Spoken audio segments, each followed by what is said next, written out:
Praise the Lord.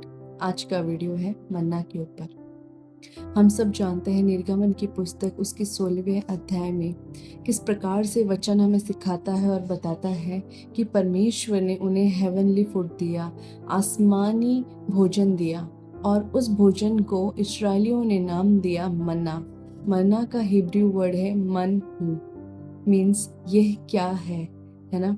जिस प्रकार से वो नहीं जानते थे कि ये क्या है, ये किस प्रकार का भोजन है, तो उन्होंने उसे नाम दिया मन्ना, है ना। उसी प्रकार से वो एक शारीरिक भोजन है, एक एक ऐसा भोजन है जो उन्हें फिजिकली तो स्ट्रॉन्ग कर रहा था, और वो फिजिकली स्ट्रॉन्ग भोजन को भी वो कह रहे थे कि ये क्या है, वो नहीं जानते। बाइबल हमें बताती है वो एक सफ़ेद धनिया के दाने के समान दिखने में और टेस्ट में मधु के समानता, है ना। परमेश्वर ने कहा कि यदि तुम मेरी आज्ञा मानोगे तो तुम्हें से प्रतिज्ञा वाले देश में लेके जाऊंगा, और उस प्रतिज्ञा वाले देश में दूध और मधु की धाराएं बहती है ना। इसका कलर मिल्क जैसा वाइट और टेस्ट जैसा हनी था। परमेश्वर उन्हें वहाँ रिप्रेजेंट करा रहे थे, एक छोटी सी झलक दिखा रहे थे। अगर तुम मेरी प्रतिज्ञा को मानोगे, विश्वास करोगे और धार्मिकता में बने रहोगे और मुझ पे विश्वास करोगे, मेरी ओर ताकोगे, तो मैं इस प्रतिज्ञा वाले देश में लेके जाऊंगा।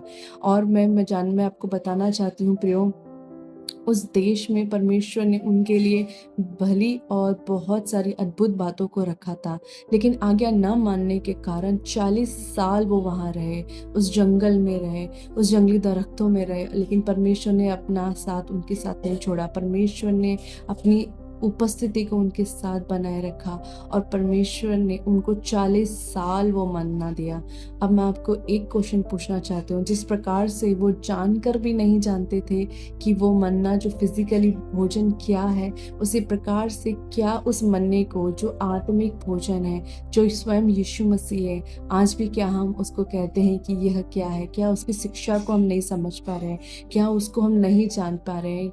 वचन में कहता है जिनकी आंखें हैं वो देखें, जिनके कान हो वो सुने, है ना। आज की दुनिया में हम देखते हैं कि बहुत ज़्यादा गलत चीज़ें हो रही हैं, गलत बातें हो रही हैं, ऐसी शिक्षाएं हो रही हैं जो परमेश्वर के प्लान के विरुद्ध है, जो परमेश्वर की प्रतिज्ञा के विरुद्ध है। और हम जो परमेश्वर पे विश्वास रखते हैं, हमें उन्हें चाहिए कि हम परमेश्वर पे विश्वास करें। वचन कहता है कि जो उसकी ओर आता है वो खोजता है, वो चाहिए कि वो विश्वास करे कि वो है और अपने खोजने वाले को प्रतिफल देता है। आप और मैं क्या उसे खोजते हैं और क्या जान पाते हैं कि वह क्या है ना। हम ये ना कहने पाए कि यह क्या है, हम ये कहने पाए कि हम जानते हैं कि वह क्या है।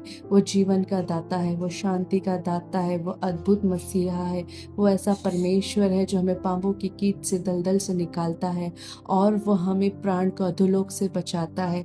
और वचन कहता है कि यदि तू उसकी ओर फिरे तो वह तुझे अपने सामने खड़ा करेगा। यदि तू अनमोल को कहे, निकम्मे को ना कहे, तो वह तू उसके मुख के समान होगा। परमेश्वर ने सारा अधिकार, सारी प्रायोरिटीज, सब कुछ, इवन अपने आप को भी हमें दे दिया। बस हमें उसे पहचानना ज़रूरी है, उस आत्मिक मन्ने को हमें पहचानना ज़रूरी है। तो मैं आपसे पूछना चाहती हूँ, क्या उस मन्ने को आप जानते हैं कि वह क्या है? प्रेज़